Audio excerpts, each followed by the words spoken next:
Sempre più in bilico l'accordo PD 5 Stelle per la formazione del nuovo governo dopo l'ultimatum di Di Maio e la reazione Dem. Giuseppe Conte stamattina al Quirinale a colloquio con Mattarella e adesso a Palazzo Chigi, il vertice tra i due partiti.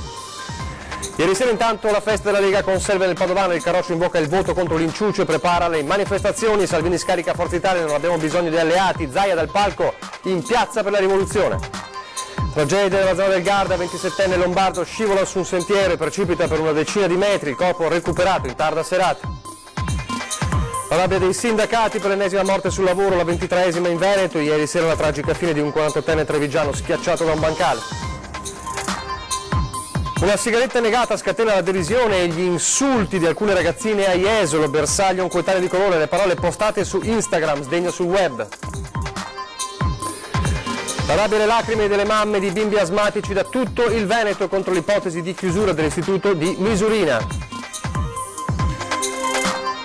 A Varago di Macerata ha aperto una mostra con le prime pagine illustrate della storica Domenica del Corriere, un viaggio affascinante tra le immagini. Telespettatori di Antenna 3, buongiorno e bentrovati, la prima edizione dei nostri telegiornali e dunque in primo piano la politica con un'evoluzione di ora in ora, potremmo dire, della questione governo. Questa mattina è in corso, è iniziato intorno alle 12 il vertice forse decisivo tra Movimento 5 Stelle e Partito Democratico a Palazzo Chigi insieme al premier incaricato Giuseppe Conte per dirimere la questione dopo che ieri la situazione era di fatto quasi precipitata, le parole di Di Maio molto forti, l'ultimatum, se non entrano le nostre proposte dell'accordo si torna al voto, un ultimatum che non è piaciuto al Partito Democratico. Il colpo di scena è stato questa mattina con il premier incaricato Giuseppe Conte che per 2 ore ha avuto un colloquio al Quirinale, è salito al Quirinale per parlare con il capo dello Stato Sergio Mattarella.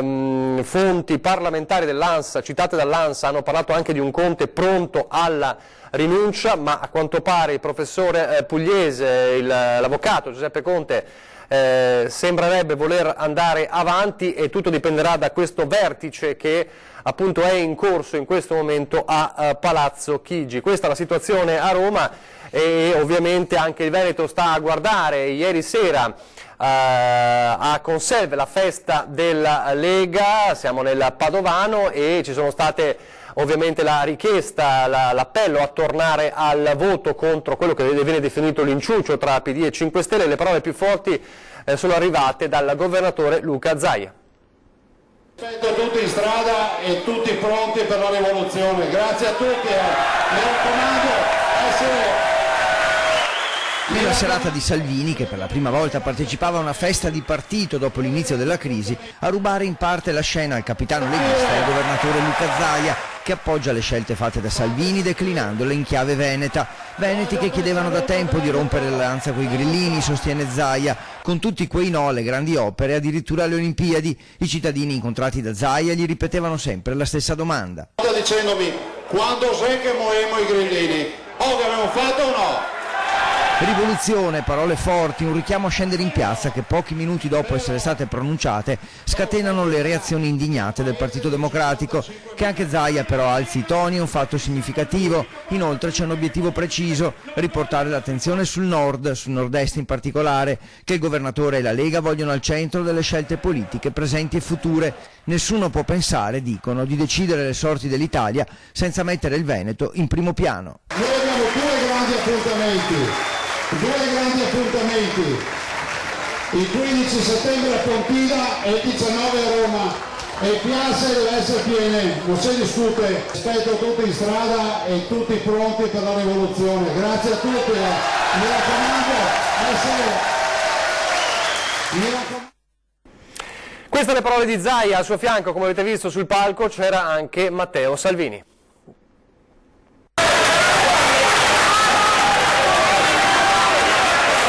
Testa bassa verso il voto che prima o poi arriverà.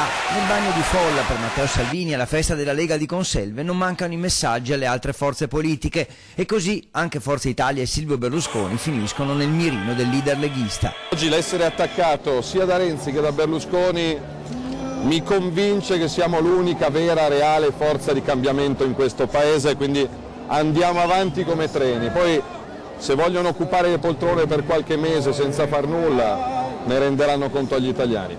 Ecco allora delinearsi uno scenario possibile, avanti, senza allearsi con nessuno, tantomeno con Forza Italia. I rapporti tra Salvini e Berlusconi sono ai minimi storici e qui si aprono scenari nuovi anche per le alleanze locali, da sempre perno di molte amministrazioni in Veneto. Lo dico anche a quegli amici di Forza Italia che in questi giorni hanno detto non dobbiamo andare più avanti con la Lega, messaggio ai naviganti. Noi non abbiamo bisogno di niente e di nessuno. Noi non abbiamo bisogno di niente e di nessuno. Se siamo usciti da un'alleanza perché non ci facevano fare le cose, non è che entriamo in un'altra per non fare le cose. L'ultima cosa che ci interessano sono i posti, le careghe. Voto dunque come unica soluzione possibile. È uno spettacolo squallido che va avanti da giorni e giorni e giorni. Sulle poltrone, le spartizioni dei ministeri, non sarebbe più serio andare a votare? Faccio a nome di milioni di italiani un appello al Presidente Mattarella, faccia votare gli italiani. Impossibile ottenere una reazione da Salvini sul fatto che una parte della base leghista non sia d'accordo sull'aver provocato la crisi di governo. Lei la vede la base della Lega? È questa. Quindi, chieda pure.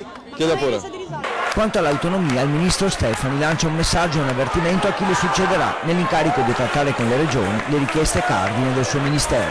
Ricordati che quando il popolo si è espresso è un potere quasi costituente. Non dimenticare il referendum significa veramente commettere un colpo di Stato, è forse la più grave operazione non solo anti-istituzionale ma veramente antidemocratica. Intanto, come vi abbiamo raccontato all'inizio, c'è in corso il vertice PD 5 Stelle a Palazzo Chigi con il premier incaricato Giuseppe Conte, che stamattina ha incontrato al Colle al Quirinale il capo dello Stato Sergio Mattarella, e poi ci sono gli industriali di Treviso e Padova riuniti in Assindustria Veneto Centro, che invece sperano che questo accordo vada in porto.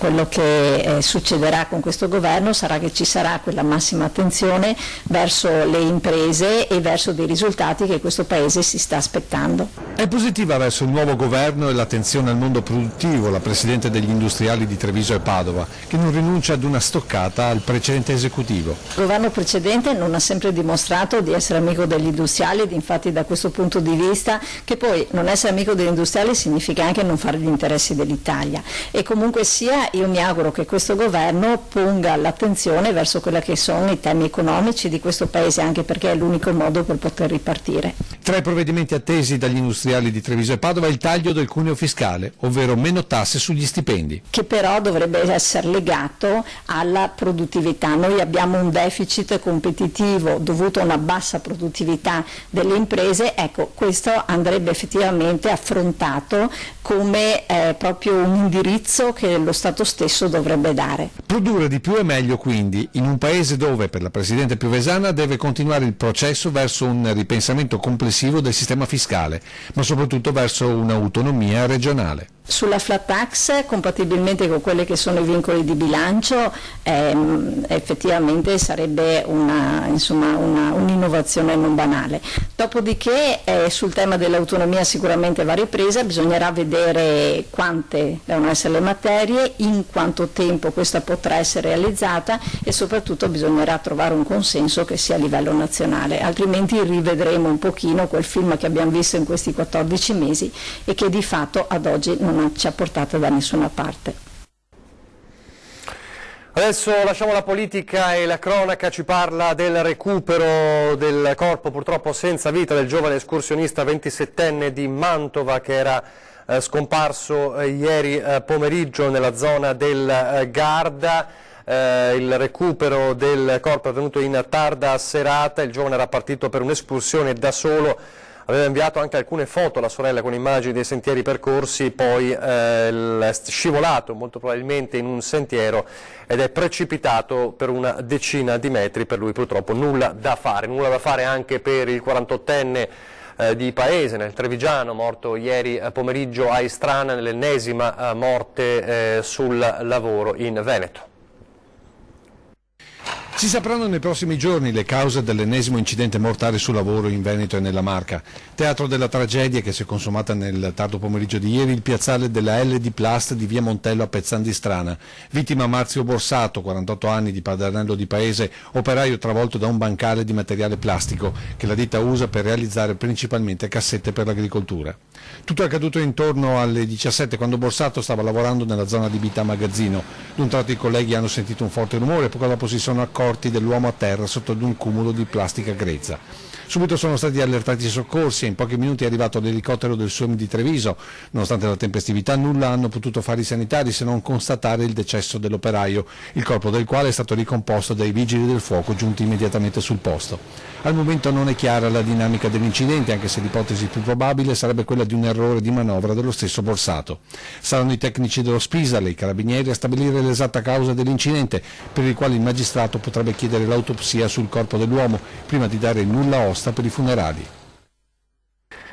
Andiamo adesso per un altro episodio che parla di razzismo, ne abbiamo raccontati diversi in questi giorni e si tratta di un video che ha fatto il giro del web, visualizzato da oltre 200.000 persone, è stato poi rimosso dalla sua autrice, ma questo non è bastato perché il video è stato condiviso e ritwittato diverse volte. Alcune ragazzine che a Jesolo, a quanto pare, per una sigaretta negata da un ragazzo coetaneo che non ce l'aveva, un ragazzo di colore, si sono sfogate contro di lui con insulti e derisioni e hanno deciso di pubblicare questo sfogo su Instagram. Ovviamente lo sdegno è stato forte in tutto il web. Allora vediamo questi pochi frammenti però abbastanza inequivocabili.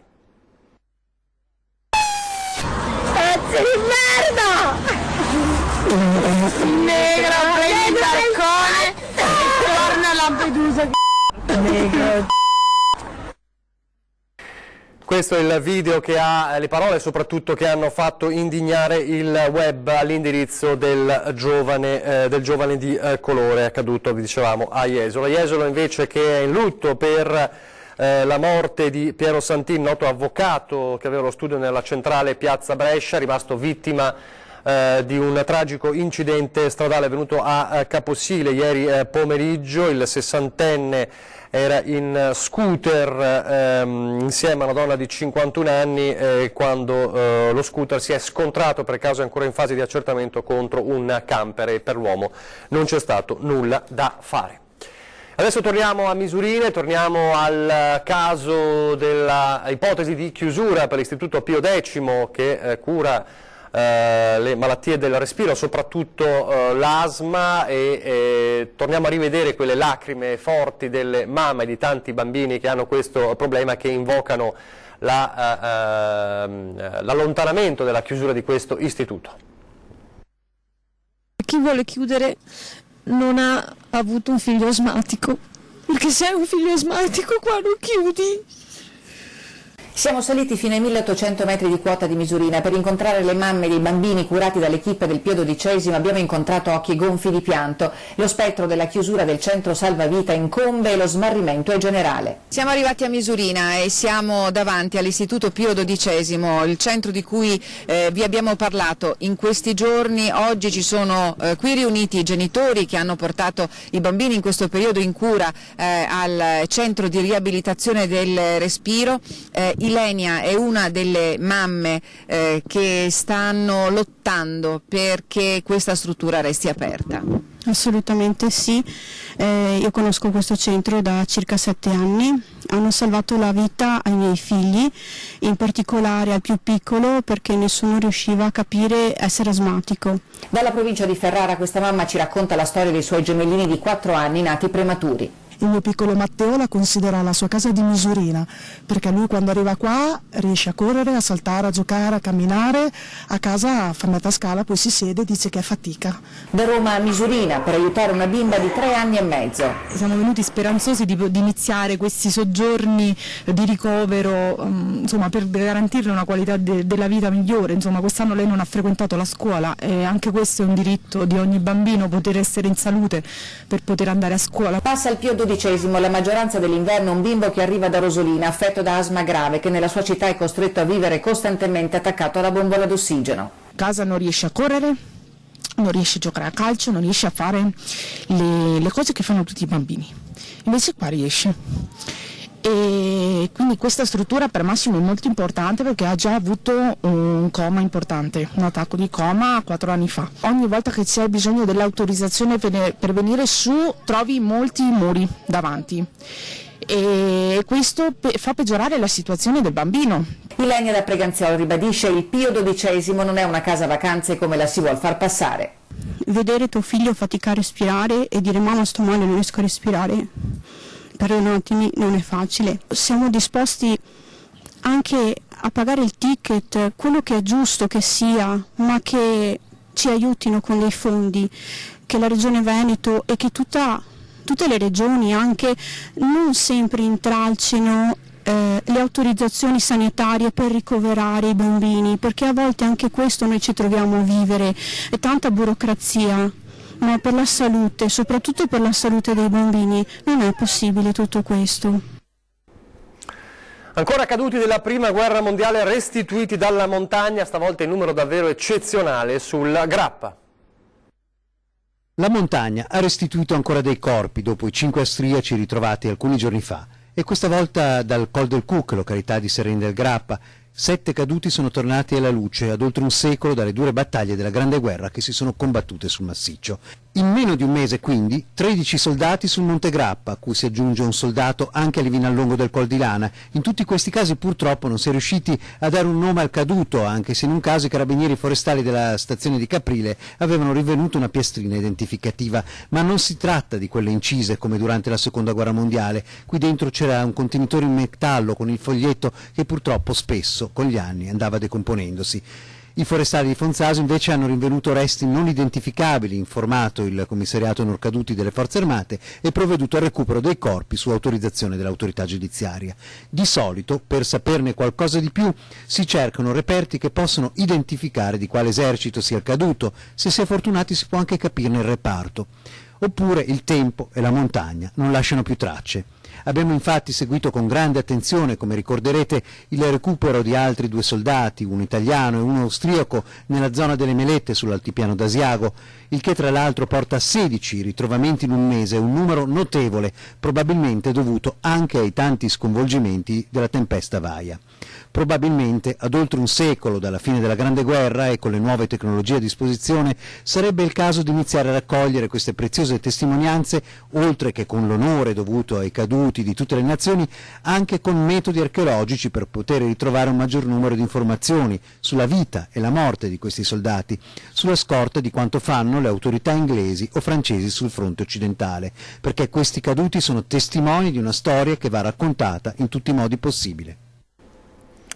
Pochi istanti di pubblicità, ci vediamo fra pochissimo.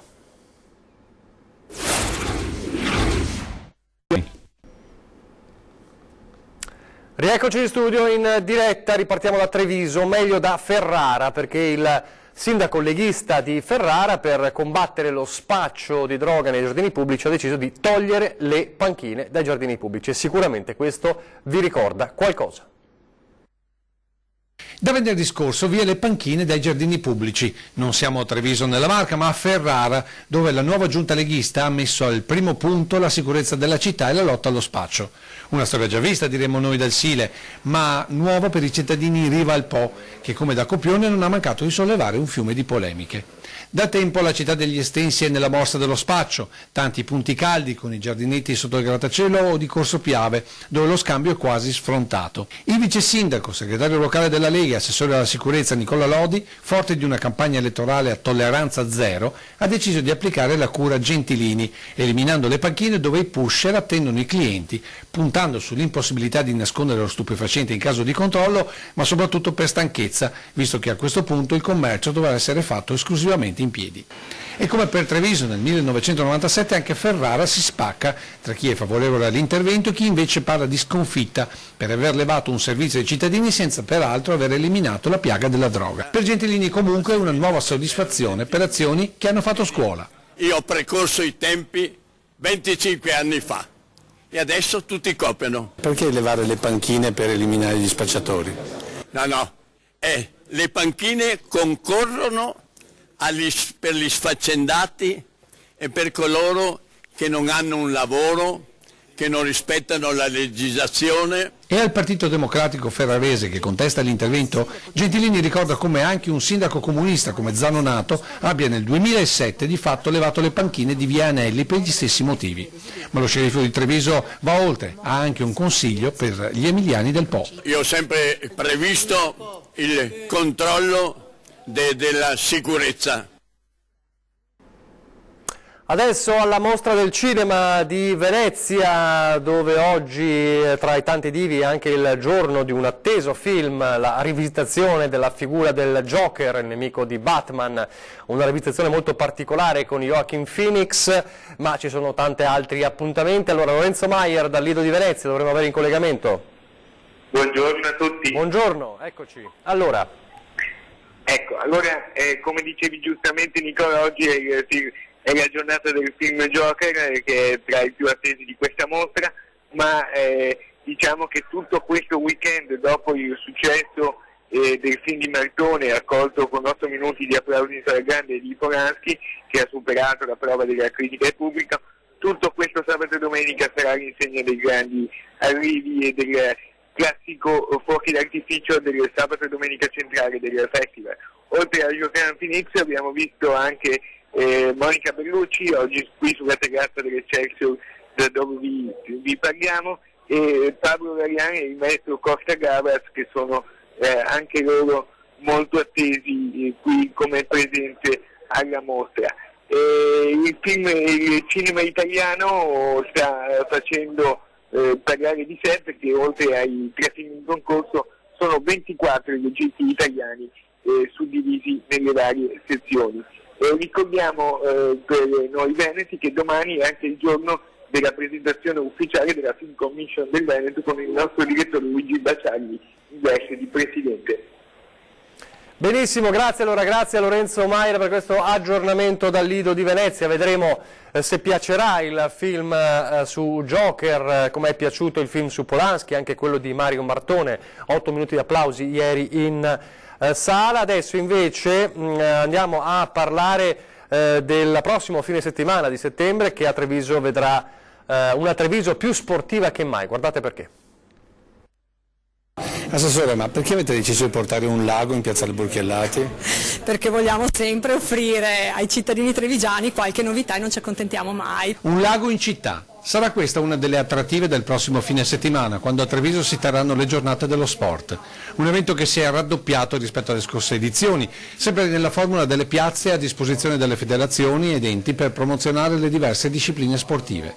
E tra queste anche la vela, con appunto un piccolo lago artificiale di 10 x 16 metri. Dove vedremo le vele e quindi i ragazzini potranno veramente anche farsi un giretto in imbarcazione, quindi credo che sarà veramente una cosa curiosa, stimolante per molti trevigiani, non solo per i bambini. 56 le discipline presenti, con oltre 700 atleti, per fare promozione a tutti i livelli in quella che viene già chiamata la cittadella dello sport, alloggiata tra Piazza Matteotti, Borgo Mazzini, Porta San Tommaso, Le Mura e appunto Piazzale Burchiellati. Una 2 giorni che inizierà sabato alle 18:30 con i primi mini tornei, mentre per la prima volta ci sarà anche un risveglio muscolare. Alla sera si andrà avanti un po' a oltranza, alla mattina effettivamente alle 7, non alle 5 ma alle 7 ci sarà già la possibilità di provare delle attività con quello che è il risveglio muscolare, quindi per i mattutini, coloro che si svegliano presto, sanno che già potranno avere la possibilità di cimentarsi in alcune discipline di prima mattina. Treviso è una città che investe nello sport, come nel rilancio del calcio al tennis, ma non solo. Gli interventi da fare sono tanti, bisogna sistemare le piscine, bisogna sistemare la copertura del CONI, e sono tutti lavori che cominceranno appena passato l'estate o al massimo il prossimo anno, perché sono già capitoli di spesa stanziati. Comune in corsa per l'asta dell'ex tennis club Zambon, una struttura da 300.000 euro con potenzialità enormi. Avendo già una proprietà lì accanto, unire quella area molto importante che è l'ex tennis club Zambon significherebbe avere la possibilità di creare un'altra cittadella dello sport con delle potenzialità davvero grandi. E adesso sempre dalla Marca, Vrago di Macerata, con una mostra davvero affascinante. Il mondo raccontato dalla domenica del Corriere. Rotocalco del Corriere della Sera, nato da un'idea di Luigi Albertini, l'allora direttore amministrativo del quotidiano, che lanciò il primo numero l'8 gennaio del 1899 come supplemento del giornale. Uno spaccato della storia, riproposta grazie ad una mostra aperta al pubblico fino a domenica 8 settembre al centro sociale a Baraco di Macerata. A presentarla Graziano Fabris, che ha aperto la sua collezione per mostrarla ai giovani, alle generazioni che non hanno potuto godere delle copertine di Achille Beltrame, e dopo Walter Molino, gli antesignani che a quel tempo, a differenza di altri settimanali dell'epoca, utilizzarono disegni e fotografie per illustrare un avvenimento. Intanto diciamo che una volta emergeva l'amor patrio, infatti qui ci sono circa 300 illustrazioni, ma mi sembra 106 avevano la bandiera italiana, bene in vista. C'era questo amor, si veniva dalla seconda guerra di indipendenza, alla terza guerra di indipendenza, sulla grande guerra, si moriva, 650.000 morti in Italia, quindi c'era questo amor patrio, c'era questo rispetto, la gente si salutava, la gente cantava. Oggi non si saluta più nessuno, non si canta più. Nel salone esposte 302 copertine dal primo numero disegnato da Beltrame, che raffigura una tempesta di neve nel Montenegro, idea nata perché Vittorio Emanuele di Savoia, erede al trono, aveva appena sposato Elena di Montenegro alla conquista del K2 a Giuseppe Verdi. Questa è la destalinizzazione. Stalin, l'uomo d'acciaio, l'uomo che i sanitari avevano preventivato che la sua vita durasse oltre i 100 anni, e invece che lui, da umano, è morto prima. Poi c'è la conquista del K2, in risposta alla conquista dell'euro è accaduta solo pochi mesi prima. Gli italiani hanno fatto valere le loro. Poi c'è Papa Giovanni, che è il personaggio che io amo di più, insomma, ecco, quale mi sono votato addirittura.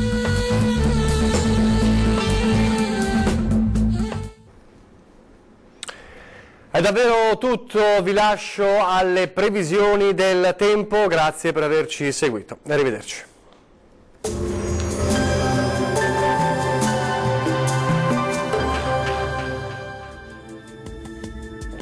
Benvenuti al Meteo. Il mese di agosto terminerà senza grandi colpi di scena sul nostro territorio, infatti il tempo sarà sostanzialmente stabile. Ma vediamo la situazione di sabato 31.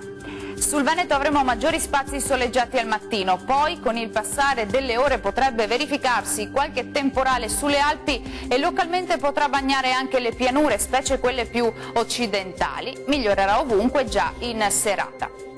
Temperature stazionarie minime tra 20 e 25 gradi, valori massimi compresi invece tra 31 e 33 gradi. Anche sul Friuli Venezia Giulia avremo più sole nella prima parte della giornata, dal pomeriggio però non si escludono i consueti acquazzoni come vediamo sui rilievi. Temperature minime tra 21 e 25 gradi, massime oscillanti invece tra 30 e 33 gradi. Situazione pressoché identica sul Trentino Alto Adige, dove sarà soleggiato ovunque al mattino, poi peggiorerà un po' dappertutto con qualche piovasco. Temperature minime tra 16 e 19 gradi, massime comprese invece tra 30 e 31 gradi circa. Dal meteo per ora è tutto, vi do appuntamento al prossimo aggiornamento. Arrivederci.